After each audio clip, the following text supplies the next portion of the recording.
लेकिन पाकिस्तान वो विश्व शांति का केंद्र बन गया है और बात हो रही है कि इससे अहम कोई मुल्क नहीं है। एक ऐसा देश जिससे अमेरिका बात करता है, एक ऐसा देश जिस पे वेस्ट एशिया पूरा विश्वास करता है, एक ऐसा देश जो कि चीन भी उसके नजदीक है। पाकिस्तान को ये मौका मिला, उसने अपने को साबित कर लिया। मौका हमारे पास भी था लेकिन हमने वो साबित नहीं किया। लेकिन हमारा दिल ट्रंप साहब के चरणों में सुकून पाता है। वो तो रख नहीं रहे हमारे सिर पे, नहीं तो हम तो चाट लें उनका तलवा कि ब्रिक्स में, वो तो ये कह चुके हैं कि ब्रिक्स में भारत जो है यूएस का स्पाई है। यस, हमारी ये इमेज है।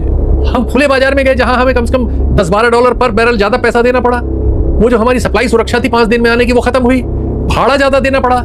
और इस सब से हमने क्या किया? सिर्फ अमेरिका को खुश करने के लिए नहीं। और उनके विद्वान यहाँ आके कह गए कि जैसे चीन बड़ी हाँ, हम उस तरह से इंडिया को विकसित नहीं होने देंगे। और इस पूरे देश में लोगों को शर्म नहीं है, चैनल चलाते हैं, ये पत्रकार हैं। हमारे यहाँ इस समय ये वक्त नहीं कि हम बात कर सकें। पाकिस्तान पे अगर कोई बात करेंगे तो अभी देशद्रोही पता नहीं क्या लाद दिया जाएगा। अभी हमारे यहाँ, उनके यहाँ जो वक्त गुजर चुका है, हमने उस वक्त पे कदम रख दिया। इन शर्मनाक लोगों ने उस पर कोई बहस नहीं चलाई शाम की, इसकी उसकी की सरकार को खड़ा करते कि जवाब दो, ये क्या कह के गया हमारे मुंह पे। और अगर ऐसा है तो हमें अमेरिका के साथ रिश्ता रखना चाहिए। कोई हम सार्वभौम लोग हैं कि नहीं? हम आजाद हुए थे कि नहीं? यहीं से हमारा और उनका पता लग जाता है। चीन से जो पाकिस्तान के रिश्ते हैं और चीन से जो भारत के रिश्ते हैं, जो दुनिया का, भारत का सबसे बड़ा व्यापार धरती पर चीन से है, लेकिन चीन का सबसे मजबूत रिश्ता एशिया में पाकिस्तान से है। तो मुझे बताइए, तो फिर इस चेंजिंग वर्ल्ड ऑर्डर में अमेरिका सुपर पावर बना रहेगा? नहीं, सुपर पावर अब कहां है अमेरिका? मैं आपको आंकड़ा बता तो रहा हूं। अमेरिका नहीं, G7 ग्रुप सुपर पावर नहीं है।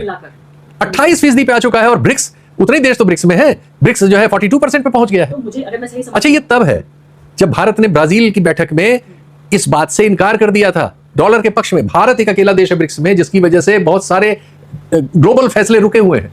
क्योंकि भारत का वर्तमान नेतृत्व रहना अमेरिका की गोद में चाहता है, मजबूरियों से ब्रिक्स में ले जाती है। लेकिन हम तो दिल से ब्रिक्स में नहीं है। अब तो अध्यक्ष नहीं, पता नहीं क्या क्या है। लेकिन हमारा दिल ट्रंप साहब के चरणों में सुकून पाता है। वो तो रख नहीं रहे हमारे सिर पे, नहीं तो हम तो चाट लें उनका तलवा। सच्चाई है। बहुत शर्मनाक है, लेकिन ये सच्चाई है। दुख हो रहा है आप जो कह रहे हैं। शर्मिंदगी होती है, क्योंकि ये फैक्ट्स हम लोग, हमारे समाज के बहुत बड़े हिस्से, मोदी जी की बात नहीं है, ये 1.5 करोड़ हिंदुस्तानियों की बात है। हाँ, 1.5 करोड़ हिंदुस्तानियों की बात है, जिसमें से अधिकांश को ये सच पता नहीं है। क्योंकि हमारी डिग्निटी मिली हुई है इसमें, सिर्फ एक नेता की बात नहीं है। जब भारत दुनिया की सबसे बड़ी आबादी का देश है जी, तो ये उम्मीद की जाती है कि हम कम से कम 30 में तो होंगे। इस दौरान हमने अपने को 29 की जगह 120 के नीचे डाल दिया। तो आप बिल्कुल मानने से इनकार कर रहे हैं कि हम विश्व गुरु नहीं है? अरे हम क्या करेंगे? मुरली मनोहर जोशी जी के मान रहे हैं, मेरी क्या औकात है? मार्गदर्शक मंडल ने कहा है, ये बीजेपी के संघ के मार्गदर्शक मंडल के बोल सकने वाले सबसे उम्रदराज व्यक्तित्व ने, जो पार्टी के अध्यक्ष भी रहे हैं, बहुत बड़े नेता हैं, केंद्रीय मंत्री रहे हैं, उन्होंने कहा है, मेरी क्या औकात। तो फिर हमें जेल नहीं भेजा जाएगा ये कहने के लिए कि भारत विश्व गुरु नहीं है? जेल तो आपको किसी भी बात पे भेजा जा सकता है। उससे बचने की कोशिश न करिए। कि भारत ये पूरी कोशिश कर रहा है अपने अतीत के रिश्तों को भी दांव पे लगा के, अपनी अर्थव्यवस्था को भी एक हद तक रिस्क में डाल के, अपनी आबादी को भी रिस्क में डाल के, कि उसके रिश्ते अमेरिका से बहुत अच्छे हो जाए। और अमेरिका में भी रिपब्लिकन से ट्रंप के नेतृत्व में बहुत अच्छे। लेकिन क्यों? क्या भारत में, मान लेते हैं मोदी जी को पता नहीं है, तो हमारे यहाँ इकोनॉमिक एक्सपर्ट नहीं है, हमारे यहाँ पॉलिटिकल एक्सपर्ट नहीं है, हमारे यहाँ पूरा जो IAS IFS जो तमाम लोग हैं जिनको दशकों का ब्यूरोक्रेसी का तजुर्बा है, जो जवाहरलाल नेहरू ने इतनी मजबूत जो ब्यूरोक्रेसी का हमारा पूरा एक सेक्शन बनाया, उन सबको ये पता नहीं है कि जो सत्ता का संतुलन है वो बदल चुका है और हमें अब जो है वो ग्लोबल साउथ में शिफ्ट होना है? नहीं, क्या आप यकीन करती हैं कि हमारे लोग किसी की सुनते हैं? किसी की हिम्मत है कि उनके सामने इस तरह की कोई राय, उनकी राय के विपरीत लेके साथ में बैठ के या टाइम लेके उनसे कह सकता है? संभव है ऐसा इस दौर में? सिर्फ चाटुकार रहेंगे उनके इर्द गिर्द? कोई सवाल ही नहीं है। आईब्रो देख के चलेंगे वो। अच्छा जी, कोई प्रश्न ही नहीं है। अगर मोदी जी ट्रंप से रिश्ता करना चाहते हैं तो पूरे प्रशासन तंत्र में, उनके चारों तरफ के आभा मंडल में और इस तरह की चीजों को कैश भुना लेने वाले एक बहुत बड़े कथित औद्योगिक और दलाल समाज में आप उसी तरह की गति होते हुए देखेंगे। दलाल से मुझे याद आ गया, आप ये बताइए, पाकिस्तान मैंने कहा कि विश्व शांति का केंद्र बन गया है। गौतम बुद्ध हमारी धरती से पैदा हुए, महात्मा गांधी पे हमें नाज है, हमारे राष्ट्रपिता, और मुझे लगता है कि दुनिया में हमारे अकेले एम्बेसडर रहे और रहेंगे, चाहे ये 2 गुजराती अपने को कुछ भी कहते रहे, या आप तो 4 गुजराती हैं, लेकिन एक ही गुजराती वो हमारा अकेला एम्बेसडर हमेशा रहेगा दुनिया में। लेकिन पाकिस्तान वो विश्व शांति का केंद्र बन गया है और बात हो रही है कि इससे अहम कोई मुल्क नहीं है। एक ऐसा देश जिससे अमेरिका बात करता है, एक ऐसा देश जिस पे वेस्ट एशिया पूरा विश्वास करता है, एक ऐसा देश जो कि चीन भी उसके नजदीक है, और एक ऐसा देश जिसकी इकोनॉमी वर्ल्ड बैंक और IMF पर आधारित है, लेकिन वो इतना मजबूत बन रहा है। जो वहां शांति प्रक्रिया हो रही है उसे आप कैसे देखते हैं? देखिए, मौके मिलने की बात होती है। पाकिस्तान को ये मौका मिला, उसने अपने को साबित कर लिया। मौका हमारे पास भी था, लेकिन हमने वो साबित नहीं किया। अगर एक पलड़े पर आज भी रूस, चीन और भारत खड़े हो जाएं, इस तरह के मामलों में, आर्थिक मामलों में एक विचार कर लें, सामरिक मामलों में एक विचार कर लें, कल ये लोग ईरान की जंग को रोक सकते हैं। अच्छा। ये तीन अगर एक लाइन में हो, आज 2/3 दुनिया उस लाइन पे आ जाएगी। सिर्फ इस फैक्ट को भारत ने रोक रखा है, ये मैं बहुत जिम्मेदारी से कह रहा हूं।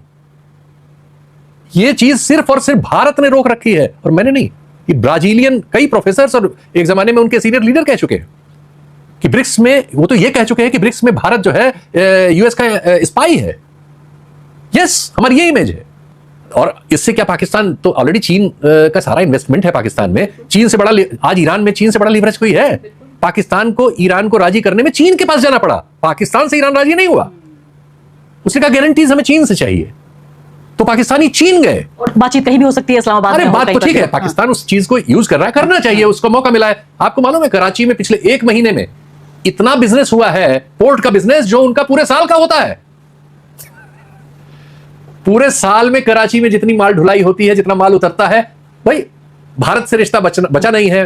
गल्फ में सब जगह गोली चल रही है। ये जो चोरी वोरी का तेल वेल जाना कहीं हो सकता है, तो ग्वादर और कराची और एक और तीसरा, उनके पास 3 पोर्ट हैं उधर, तीनों बिजी हैं इस समय। तो पोर्ट पे बिजनेस हो रहा है, दूसरे अमेरिका से पैसा मिल रहा है, सऊदी अरब से मिल रहा है, कतर देना चाह रहा है, दुबई के अलावा, दुबई चूंकि इजराइल वाले नेक्सस में आ गया था और इसीलिए हमारे साथ वो था, और जो पीटा जा रहा है इसकी वजह से और नुकसान में जाएगा, तो वैसे ही जैसे उसने ब्लाइंड खेला है, वैसे ही ब्लाइंड हमने खेला। और मिलिट्री सर्विसेज बेच रहा है पूरी दुनिया को, वेस्ट एशिया को, क्योंकि अब अमेरिका के, शीतल जी गलती कहां हुई, जिसको अंग्रेजी में कहते हैं ओरिजिनल सिन, जो सबसे बड़ा गुनाह था, क्या वो ये था कि 2 महीने पहले नरेंद्र मोदी जी जब इजराइल गए और इजराइल जाके उन्होंने कहा कि मैं आपके लिए 150 करोड़ लोगों का आशीर्वाद लाया हूं, उनका सलाम लाया हूं, आप तो फादरलैंड हैं, मैं मदरलैंड हूं, और सबसे करीबी मैं दोस्त हूं आपका इजराइल का।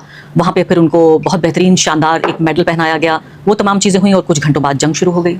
देखिए, दुनिया में कभी भी कोई नकारात्मकता से आगे नहीं बढ़ता, नफरत से भी नहीं बढ़ता, झूठ से भी नहीं बढ़ता। ये सब औजार हैं, लेकिन ये अगर आपकी बेसिक पॉलिसी इस पे आ जाए तो फिर संभव नहीं है। 2014 मई में हमारे साथ वही हुआ। हमें एक झूठ के बहुत बड़े प्रचार ने इस देश के जनमानस को मूर्ख बनाया। ईरान हमें अपना तेल झूठ के साथ 5 दिन में आ जाता है, वहां से खुद अपने जहाज पे लाद के, बिना जहाज का किराया लिए, बिना इंश्योरेंस लिए, हमारे पोर्ट पे पहुंचाता था। और रुपए में ये कारोबार होता था। रुपया हमारे बैंक में, यूको बैंक में रखा जाता था। 50-60 हजार करोड़ ईरान का हमारे बैंक में पड़ा रहता था, और उससे ज्यादातर इंपोर्ट जो करता था भारत से खरीदता था। एक तरफा भारत, ये तो सोचिए भारत के फायदे का इससे बड़ा क्या हो सकता है।